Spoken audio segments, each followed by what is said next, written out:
Welcome to the Dancing Oracle with Najia. I have a special guest today from the UK. He has been practicing Feng Shui since the 90s. He knows all about ley lines. He's a dowser. He has an angry Celt on the property. He has so much Celtic lore to share with us. We're doing multiple episodes because he has a wealth of information about energy. And today, in this episode too, we're going to focus on ley lines. Some of you know what ley lines are. It's very important to know what a ley line is. He lives on a property that has affected multiple people who've moved in next door to him very adversely, deathly ill, because they're sleeping on ley line. So, John, welcome, Thank you, welcome, Najia. Thank you. welcome back, welcome back. It's good to be here. It's so good to have you. And I'm vaguely familiar with ley lines because I've had friends that would look for that. But you douse for them, you know all about them. Please enlighten. Most people do not know the history of ley lines. But if you think of ley lines as an energy line, in a country like England, for example, there's a complete network of these energy lines crisscrossing the countryside. Not necessarily in straight lines, sometimes they're curved. There are obviously many junctions between ley lines, meeting places, and a lot of these you can trace back to well before humans came on the scene, when animals were using trails. If you Uh-huh. go through a woodland, for example, you'll find animal trails, certain favorite walks of animals for whatever reason. Gradually, as humans took over Hmm. those woodlands and Yeah. cut back some of the trees, the trails were turned into footpaths, which were turned into bridle paths, which were turned into lanes, which were turned into roads. And these days we have freeways or motorways. Yeah. These all represent lines of energy because there are varying degrees of activity on them. However, ley lines tend to refer to subterranean energy, often with water flowing through below the surface level. It may not be water, it may Okay. be natural gas, it may Oh, be some parts of the world oil, whatever it might be. It doesn't even always have to be flowing, it simply has to be there. And it is, you might say, a reservoir of energy in a particular okay. location. A Now, reservoir underneath. Really, I never thought of it that way. no, but it's Yeah. it's potential energy, which Okay. might be tapped into. Um, Many of our churches in England, as you know, go back a few hundred years, but the sites on which they were built often go back far further than that, because when Christianity came to Britain round about 600 AD, so we're talking 1400 years ago roughly, Yeah. the early Christian missionaries tended to build churches, which in those days, of course, were very modest little wooden affairs, not the great big stone cathedrals that we have now. But they built their initial churches on the site of pagan worship. And the reason was twofold. Firstly, that their new converts, who had been pagan but were now Christian, could come to a place of worship which was familiar to them. And secondly, to stop them reverting to the old pagan gods, because these pagan gods have been, spiritually speaking, wiped out by the advent of the Christian God. So churches were built on sites of pagan worship, and therefore you have a continuity going back perhaps 2, 3, 4,000 years of a church which itself might be only 600 years old. I know that's relative. 600 years sounds a lot in the States. Over here, It does uh, to us, yes. you've still got the building guarantee attached to it. Um, but where I live in what we call a semi-detached house, which means that we share a property wall with the house next door. The house next door has a very powerful energy line, which thankfully doesn't come into my house. The Yeah. energy line in the house next door starts at the end of the house and cuts diagonally through the house through what is the principal bedroom. And literally where the bed is for the Yes, people, yes, literally put yes. their bed right on Yeah, that line. it's not a big place. The bedroom itself is maybe 15 feet by 10, something like that. So Mhm. you haven't got much space for maneuver. There's really Yeah. only one place you could put the bed. So it's there. But the energy line cuts across the bed and then goes out of the back of the house, across the property line, along the property line of the house next door, where it doesn't do any particular damage, but it does damage those who are sleeping on the bed. And over the last 40 years, everybody who's been sleeping there has fallen seriously ill. And there's a reason why negative energy lines particularly affect us if we're asleep, because our system is dormant. Obviously, it's recuperating, we're sleeping, and Mhm. therefore its natural defenses are down. But much more important, we're motionless, horizontal, so the energy line has a chance to cover our entire body, in contrast to when we're vertical, cover Okay. our entire body. This is another important point. We're asleep, we're motionless, we're horizontal, and whatever the energy line does, whether it's negative or positive, it can do it far more effectively with us in that state. Energy lines also affect people who are already in a fragile state of health, as you can imagine, and also very young people, because their natural resilience has not yet been developed. So if you put a toddler or a baby in a bed like that, or cot Yeah. at that age, you would find probably fairly quickly some pretty negative effects because it's so vulnerable. It's like a young animal. You know, it hasn't yet developed the natural resilience to cope with energetic challenges. So this energy line seems to have been created in part by a negative event many centuries ago. And the interesting part about this is that it was implied or discovered by an American lady who had not only never been to this part of the world, she'd never even been to England. Yes. Yeah. And when this energy line was being discussed, she said, ah, what I see, and she was a clairvoyant, what I see is an angry Celt right at the base of this energy line, at the far end of the house. Now, the Celtic races lived in England for many centuries. They were probably relations of the early Stone Age tribes who came over here from before England was an island. It was attached to the continent at one time. Oh, So I didn't wandered realize. in. Yep, no, it was a peninsula, not an island. But we're talking many thousands of years ago. Yeah, yeah, These yeah. early Celtic races came over, settled in the eastern part of the country, and then, with the advent of the Romans and later on the Anglo-Saxons and the Germanic tribes, they were gradually pushed westwards. And undoubtedly, there were battles, there were conflicts. Um, they went out to Wales. Many moved across the sea to Ireland, which is why you find so much Celtic influence there. Some went north to Scotland. So you have Hmm. a huge mixture. Um, DNA of modern humans in England, at least the native born ones, not the ones who've immigrated recently, but the native born ones, shows a lot of Celtic influence. And the more sophisticated DNA techniques become, probably the more accurate the information we'll find.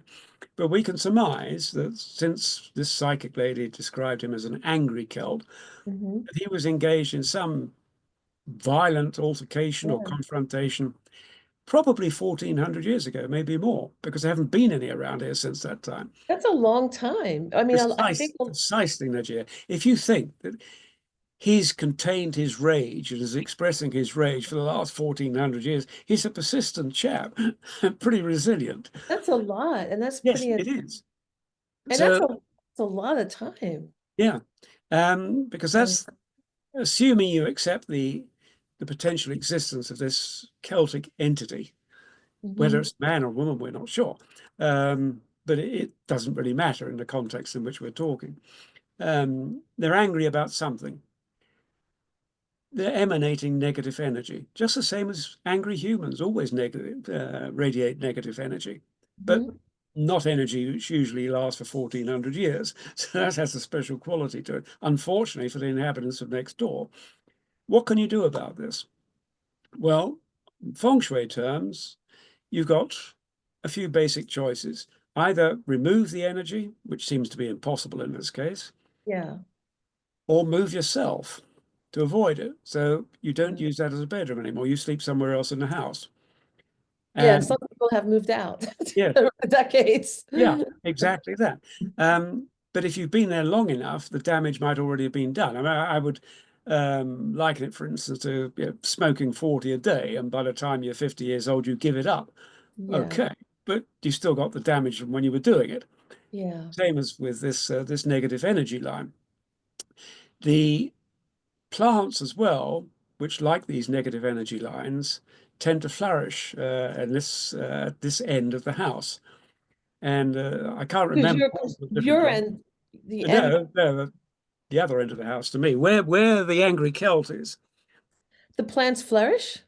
the plants which like this type of negative energy also flourish. Oh, I didn't realize there's different Oh, plants. plants are affected as well. When I say plants, they haven't got a flower bed or anything like that, but you'll often find that plants grow wild, and the Mm-hmm. sort of wild plants, which may only be bushes, Mm-hmm. flourish in areas where there's negative energy. Interesting. Yes, other places you might find plants which flourish with what, from our perspective, is positive energy. But to go on with this negative energy, I mentioned it already goes across the property line and then out to a road on the far side. Yes. And when it goes out to the road on the far side, it crosses the flower bed of our next door neighbour. Rose bushes detest this sort of energy, just like we do. Mm-hmm. And my next door neighbour at the time, they've long gone, was a great rose grower. And they had lots of lovely roses, except in the width of 3 feet, which was the width of this energy line, which cut across their flower bed, and the roses would never, ever grow there. They always died. Every single time they planted a rose tree there, it died. Until we became aware of this energy line, I explained it. And being an open-minded neighbor, I said, okay, well, we won't plant roses there then. Let's try something else. And they found something else which worked. I can't remember what it was now. And that was fine. So this is another indication that energy lines affect every living entity, not only humans, they affect animals too, which is why you'll find that animals tend to avoid energy lines which are dangerous to them. Um, Except for cats. Cats except for like cats, but cats cats like like it. it. It's very intriguing. There are probably other animal species as well which like them. I don't know, but I know cats because they're domesticated, so we have much more contact with them. But when you see energy lines in the wild, they nearly always start out, as I mentioned before, as game trails and then footpaths, because early humans would naturally have followed animals with the Yeah. idea of hunting them. Yeah. And so these gradually became fixed, and energy produces energy. So the more energy which went along this line, the more intense the line became. But underground as well, the animals were often following a trail instinctively, which contained this underground energy because it might be water. So they wanted water. Hmm. Uh, you often find, for example, animal trails alongside streams or rivers Oh for obvious yeah, reasons. definitely. They want the water. Definitely. Um, so all this is interconnected. The churches were almost invariably built on energy lines because the early pagan worshippers, consciously or subconsciously, knew that these energy lines existed and usually built the pagan places of worship on an intersection of energy lines because that Wow. tended to be more powerful. A very famous example, Stonehenge, which is a meeting Yes. place of numerous energy lines, extremely powerful, connected to many of the major energy lines in England. If you I plot have. yes, if you plot a map of all the churches in England, the medieval churches in England, you'll find that many of them, over hundreds of miles, are built in dead straight lines. Excuse me. That's all right. Dead straight lines. How is that possible? Why? Why I built know, I've in seen dead that. straight lines? Yes, yes, I've seen that. And there are hundreds. I mean, this is before Google Earth. yes, yes, yeah. Even before Google Earth, yes, they are built in dead Way straight. before. Well, we have the government mapping organisation here called the Ordnance Survey, which was produced, I think, in 1770 or thereabouts to begin with. It's the most accurate sort of map you can find, and you can buy maps covering the whole country, and you'll find numerous instances of lines of churches over hundreds of miles, maybe 30, 40, 50 churches, all in a dead straight line. There's no logical explanation for that. They were often built in areas which you might think at first would have been inconvenient, But no, they were built there, principally because they were built on pagan sites of worship. And Yes. what do the pagans know? We don't. Quite a bit, Yeah. apparently. Yeah. With Stonehenge, the stones which are used to build Stonehenge came in many cases from Wales, which is about 300 miles away. How did they Wow. get That's these a long, 6-ton stones how did 300 they miles, do it? How did they, 5,000 years ago? yeah, We're how not did they sure, bring that? but they Yeah. did. And so there are a lot of unanswered questions. So when we're looking at energy lines, we always ask ourselves, how do we identify them? One of the ways of doing it is dowsing. And dowsing, we can all do it. It's just that we're unaware that we can do it. Let me explain. Um, you need two pieces of wire. The sort of wire which you have in a wire coat hanger, that that sort of wire is fine. If you want to unravel a wire coat hanger, stretch it out, cut it in half. You have a right angle in it. So the short part will be at about as long as your finger. So you can hold it like that. Okay. The long part will be at right angles to it. You hold the dowsing rods horizontal in front of you, parallel. Mm-hmm. When you tune in to what you're looking for, which is namely an energy line, you'll find that as you cross that line, the rods will cross like that. When you come to the other side of the line, Wow. the rods When will you open. come to that ley line, Yep, the do rods you will cross know, over.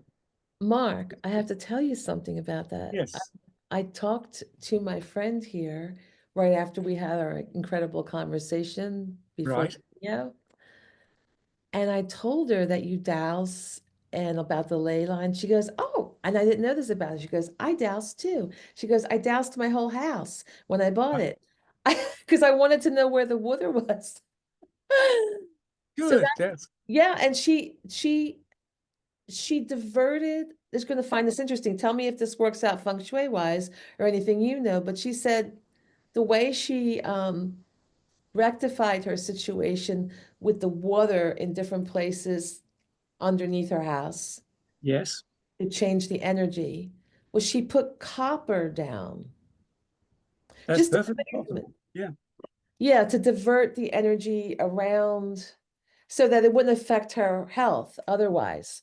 Yep. There are many different ways of doing it. It's like modern medicine. There are many different drugs which Like might acupuncture be for the used for the house. same thing. Yes. Or acupuncture for the house, I think. Yes. In a sense, that's absolutely right. So dowsing is like tuning a radio. If you don't switch the radio on, you're not going to get any signal. Most of us spend our time dowsing wise with the radio switched off because we're not even aware we can do it. But one way to practice it, and maybe some of those who are watching might find it entertaining Okay. and valuable in the long run, um, you can try it with each other. Put, for example, what should I say? 3 pots, like flower pots, okay? Take 3 flower pots, put a dime under one flower pot, Mm-hmm. and then get your friend to douse to see which flower pot has the dime. They might not always get it right to begin with, but more and more you'll find that when your dowsing rods go over the flower pot with the dime, they'll cross over because the dime is on your mind. Oh, the dime. And That's what I was going to ask. Is it because the of the metal or resonance because between it's on your your mind and the mind? dime will activate the dowsing rods. It's a practice. And You it's, know, yeah. yeah, it's very simple and it gets you into the mindset of the fact that you can switch on to these energies, which are all around us. But if you don't switch the radio on, you're not going to get any signal. So this is just a very simple way of trying it to begin with. You may not always succeed. Another point, I live in a house with low ceilings and beams because it's about 500 years old. If you are aware of it, if you live in a house with a support beam or something like that, Yeah. okay, stand about 3 feet away from the beam, close your eyes, and walk slowly towards the beam and under it, and you will feel exactly when you're under the beam because the pressure will change. You're not aware of it when you're doing it on a daily basis, but you will be aware of it if you tune in for it. if you tune in. Yes, if you try it, if you haven't got a house with a beam, and I guess most Americans don't have beams in their houses, try it, for example, with goalposts, and you've got a cross beam and a goalpost. Try it with I a do, garage door. I Any, do, yeah, yeah. I could with a try it in door. my house. I have beams, but Okay, try I it with live a in an old simple house, doorway. but Simple. young compared to your house. Mine's over It's, 100 years old, but it's different, but yes, I mean, okay. try it with a simple doorway, and Doorway, you feel the yeah, energy. Because you're you'll tuning feel into the the wood, difference. you're tuning into that difference. You can feel the subtle change. Is Yes, you that can. it? You can feel the different distance between you and the ceiling or the doorway above you. You can feel it. Because we don't feel it normally, because we use our eyes, we don't use our other senses. This is my point, that once you start to tune into your other senses and they get a bit of practice, Mhm. you'll find it much easier to douse because then you can tune into what you want. Um, a lot of oil companies and gas companies exploring for oil and gas use dowsers because they know they work. And dowsers get paid by results. As far as the oil companies are concerned, they probably give them I don't know, $1,000 a Interesting. day retainer or something like that. But when they douse, they find a few $1 million worth of oil. So what's not to like about that? This is the way it goes. A Insane. lot of companies use it. When I was working in Switzerland in Feng Shui, for example, you don't think of the Swiss as particularly, what should I say, ethereal in nature. They're pretty They're down to precise earth. people. Just about every single businessman of note in Zurich was using feng shui. And I know because I was involved in it. I was working with a feng shui consultant there. Wow. And there was one I remember who was building a hotel in Las Vegas who used it all the time, very successfully. And the feng shui consultant was taking a daily retainer and deciding what energies would best be conducive to the construction of this hotel at 4,000 miles away in Las Vegas. So you know what? I want to talk about there's a few things, and that we have to do this in several episodes. I hope everyone's tuning into the whole series because John, he has amazing information to share with all of us. But I was just wondering, as far as ley lines, before we get more into Okay, the property, with it going through and some of the ill effects. Is there anything else that you wanted to share with us about, ley lines? And I have a question before you do that. It just hit me. okay, You yeah, talked about the churches, yes, formerly pagan temples or sites, worship yeah, sites, were at intersections of ley lines. it tends to Now, be, would yeah. that intersection, I think a lot of people have this on their mind, would that intersection be considered a portal?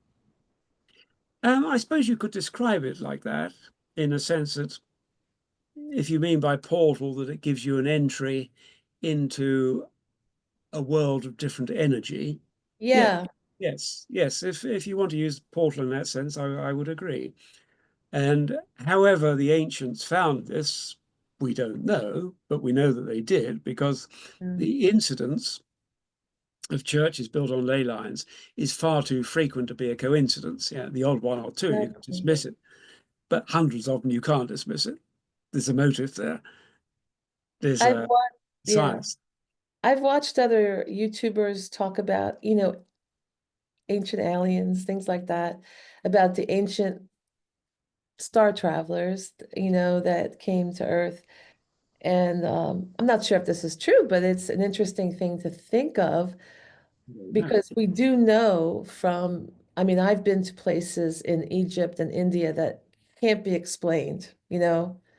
I mean, there precisely. are things in India that I have seen that are not, they're very far off sites for pilgrimages, and they're not on the tourist map. You know what I'm saying? They're Yeah, just not part of the thing because it's rough getting there. It's not travel friendly to go to these places. They're no, not things that people are aware of. And you just can't explain how they got there, how this was done by man.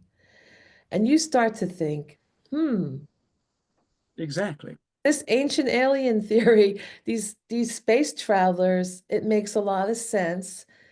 And some of the people have, who channel, I'm a channel as well, but not to the degree that some of these people are really having incredible conversations with other beings, and talking about our history and saying that these intersections where sites Yeah, were built were knowledge given to them from traveling civilizations, we'll say. that may well be. Well, be. Our civilization, as it is at the moment, has a tendency to laugh at what it doesn't understand. Exactly, Now, yeah. this is sad because it cuts us off from a lot of potential knowledge. I'm not saying that the alien theory is correct. I have no idea.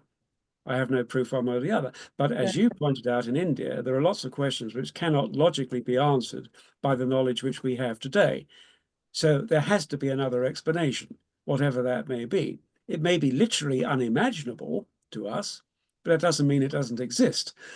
So as we gain in knowledge, perhaps we'll find out more about these places. Perhaps material investigation of the materials used will indicate a bit more about how they were constructed. We don't know, but only fools laugh at what they don't understand. And our society collectively, in this respect, is rather foolish. Unless it can be proven scientifically, it tends to be dismissed. It's a It, shame. it's a shame if you don't have the science yet, it's not available yet. I know that the pyramids, they were built on water because I know when I've gone to Egypt multiple times, I've spent months there doing field Yes. research for my dance. And the Nile was diverted way back, decades ago, right? The Nile River used to be right next to the pyramids. Yeah. If you look at some of the old photographs, the Learner, you can look this up on the internet. They're gorgeous photographs. Yeah. Lerner and Landrock. Have you Right. ever heard of that? Yes. Lerner and Landrock photos. They would be Yeah. in the National Geographic. In fact, I have some National Geographics from over 100 years ago, right? Wow. I have It's a some, wonderful magazine. yeah, I have some really old. I think I have one from 1910, but it has all this, Haven't got has any all their going back then. photographs in it. Yeah, I prize them. I just love, that I try to preserve them. And you could, they say, the pyramids definitely were not tombs. That's a Hollywood thing, and that's just a misnomer. And there was never any bodies, found in there. There's no graves. The graves are separate sites. I've been to all these places, and the way they just say there's probably some type of energy source, and it was tied to the water. But the water was eroding a lot Yeah. of Egyptian history, so they literally moved the Nile away from many of the sacred sites as well as the pyramids. Quite extraordinary what people are finding out now. But if you think about it, um, somebody, for example, who died in 1400 in Europe could come back to Europe in 1700 and find their way around without much trouble. There wasn't really much difference Okay. in life between 1400 and 1700. There have been very few artifacts or tools or machinery with which that person wouldn't have been familiar if you put them in the same sort of society as they'd experienced in 1400. So if they were agricultural or townspeople, they'd have seen much the same thing.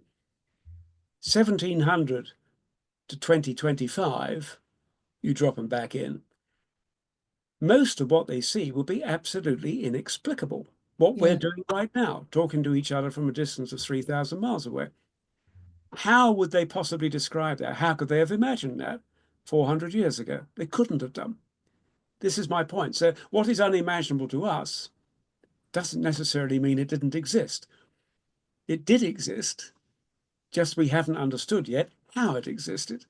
Can I give you another example, Najia? About Oh, yes, yeah. 1991, a German couple were on holiday in the Alps. They were hiking in the Alps in Austria. They were near Innsbruck.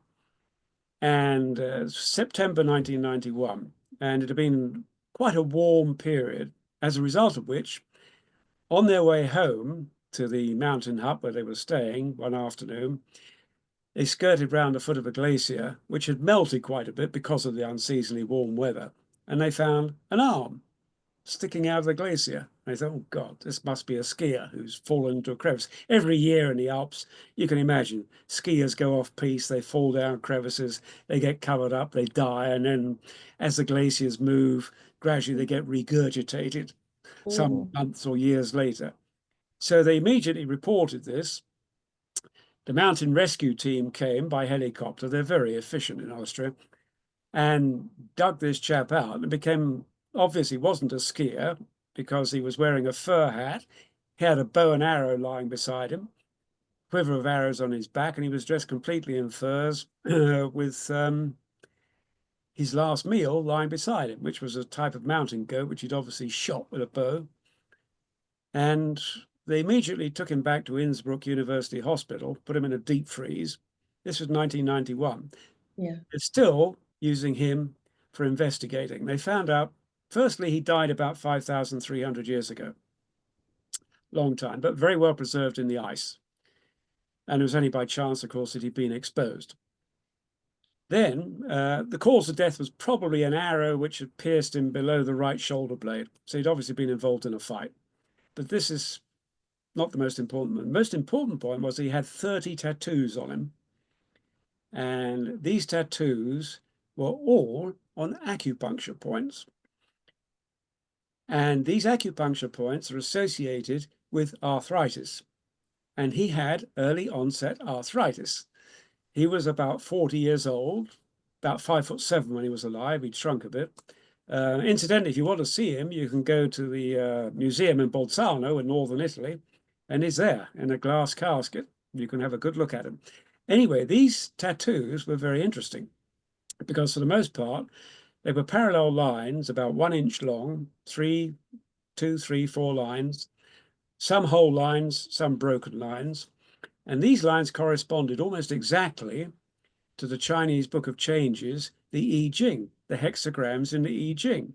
Now, the I Ching is traditionally thought to have developed in China as a book of revelation some 3,000 years ago. This chap lived 2,000 years before that in some remote mountain village in the Austrian Alps. So how would he know that? How would he know 2,000 anything years about, how ahead did of, his society know anything about the I Ching? How did they know about acupuncture points? We have absolutely no they idea. felt it. They felt it. It could well be. But then they put these tattoos on. The Mhm. tattoos themselves, you wouldn't think would have an effect unless it was purely for acupuncture. The act of doing the tattoo was the acupuncture itself. But why then the I Ching parallel lines? If you look up the I Ching, you'll see what I mean. It's formed of 64 hexagrams. So lots of questions, but no answers. And this chap goes by the name of Ötzi, Oetzi, because he was found in the valley of the Ötztal in Austria. Mhm. He's now an Italian citizen because the Italians discovered he was found on the Italian side of the border. Okay. So they claimed him. You know That's what what's fun. really interesting, John? Because we're talking about how did they know this? I have to tell you an experience I Oh, had. good. So, I mean, I'm a psychic medium, and I don't know if I mentioned in the last show that I do channel, but it's often, Yes, yes. my channeling comes through at different points. And about 10 or 12 years ago, I mean, I do Middle Eastern dance. I know you know Yes, yes. that. I uh I was really badly injured and I Right, could barely walk or do anything, but I still had to teach my dance. right. And I had to really go internal and go deep into the energy because in order to get my body to move, because I had like a lot of neurological damage and different things going on, uh, Right. as well as structural damage. And so I got really into something I did when I was a toddler and remembered Yeah. from the other realm.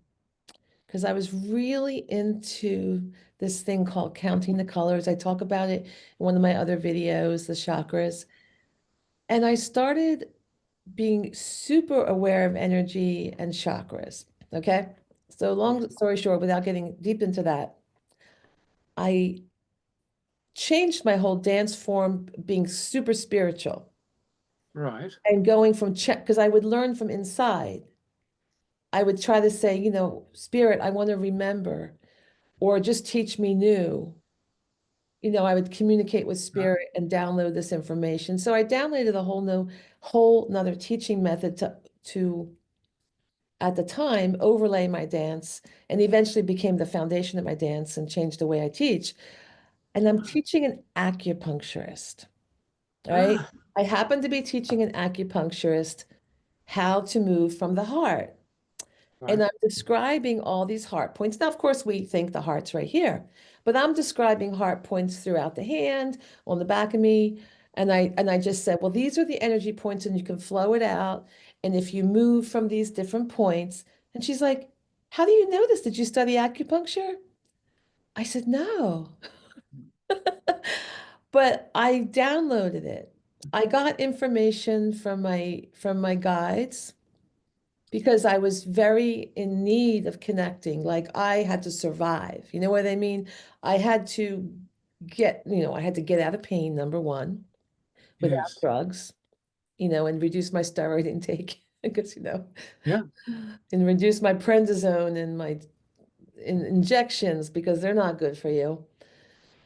And, I had to survive financially, so I had to continue teaching. So my way of surviving and giving valid, really good information to my students was to give them this channeled information. I did it to a select group of 8 to 10 students at different times. I wasn't sharing with the general public. I had to have an open-minded group of people Yeah. that knew me and trusted my teaching and were willing to do that with me.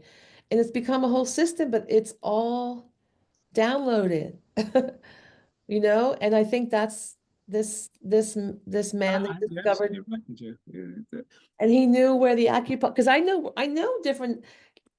I mean, at least I'm describing all these points, and she's like, what? How do you know this? And I said, I just know it from. I was trying to explain spirit. It was hard to explain to her because also the English, there was a little bit of a barrier with Okay. English because she's from China, and I'm trying to explain the spiritual stuff to her.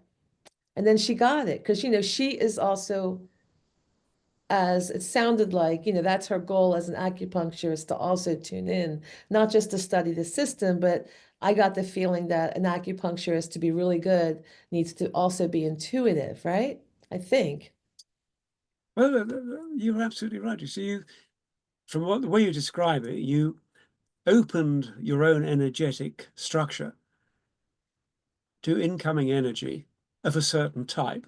Yes. And that energy brought with it the knowledge which you've just described. Um, it's perfectly feasible, perfectly plausible, and perfectly doable for everybody if they get enough practice. Now, you might have a particularly strong gift for that, just as some people have a gift for being musical. But uh, you might well be structured in such a way in this life that you're particularly open to such things. But it doesn't mean other people can't learn. They can. And Yes. the more I you believe. try it, the better you get at it. I also see this energy. So that's also, I physically see the energy.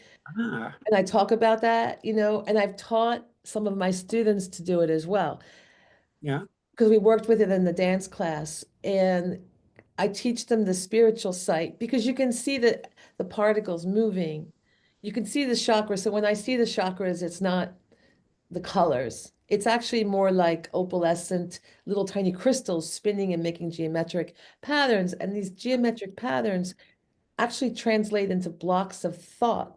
So it's really interesting, like to watch that tuning is fascinating. tuning into the light. You tune into the light, and all of a sudden you get hit with the geometry, like you get hit like this, and all of a sudden it's a block of thought, and it's coming out of your mouth.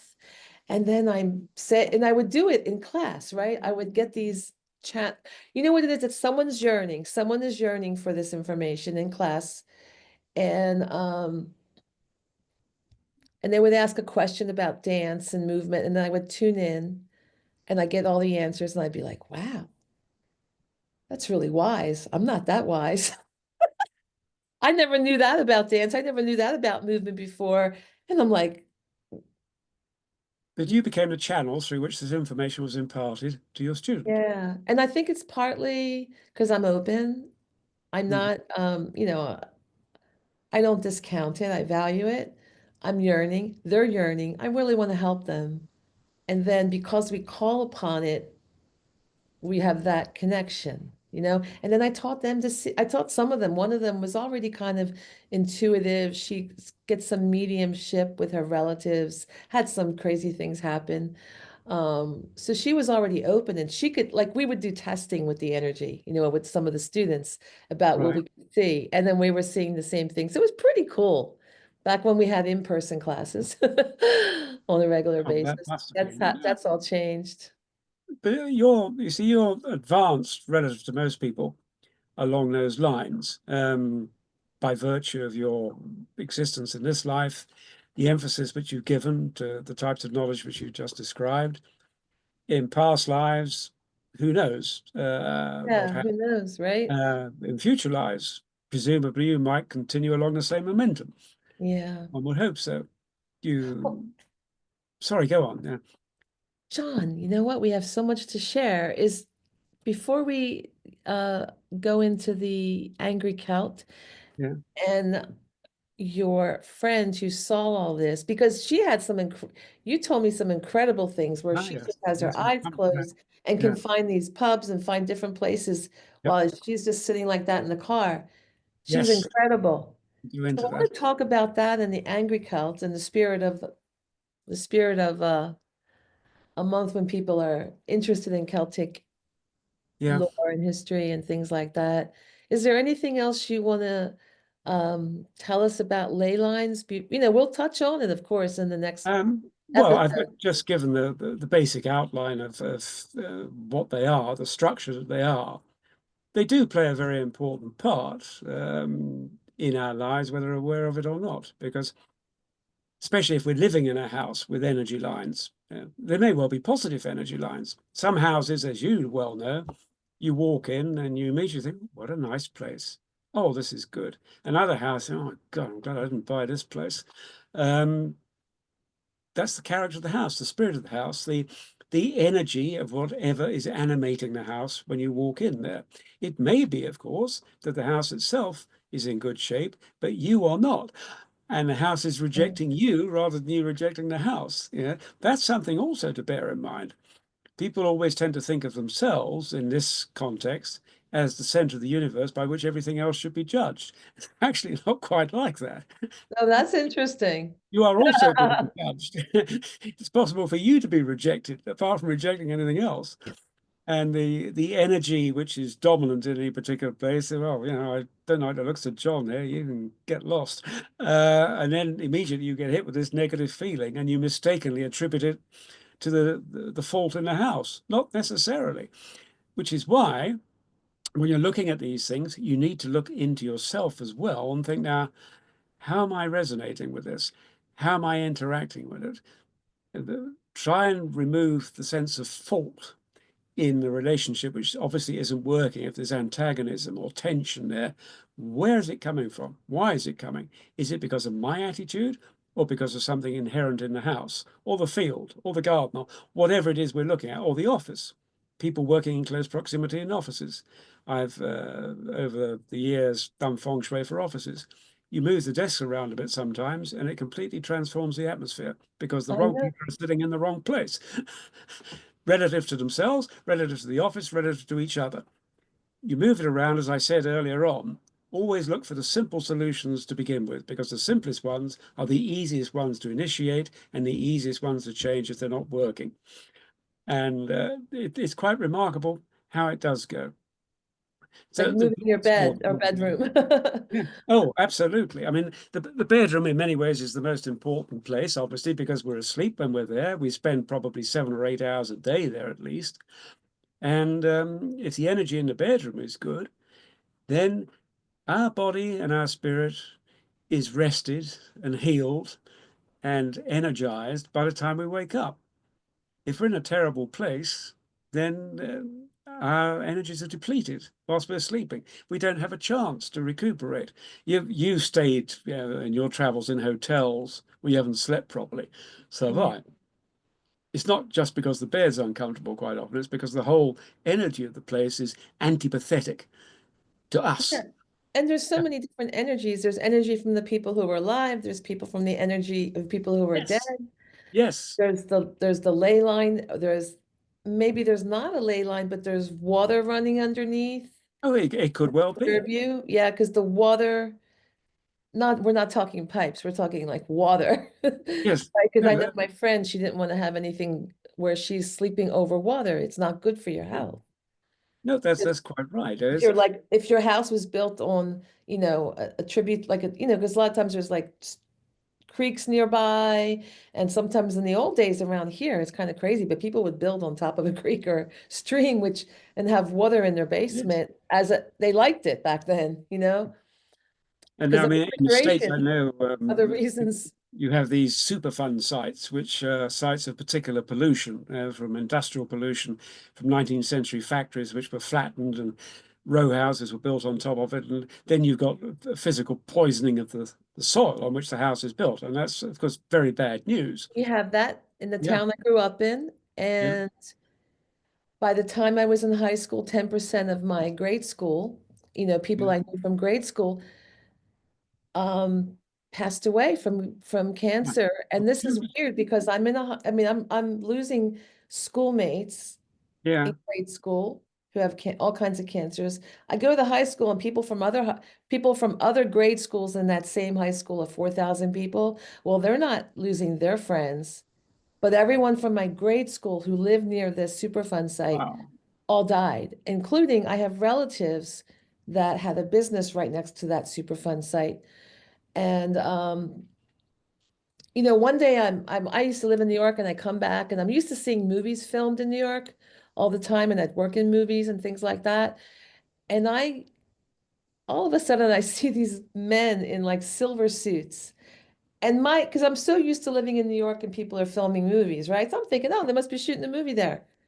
I Yeah, find out later, my dad said, oh no, they're moving all the toxic stuff from the lumberyard, all that toxic waste that went into the creek. And, they had all these like spacesuits on, they had all kinds of equipment, all kinds of stuff going on.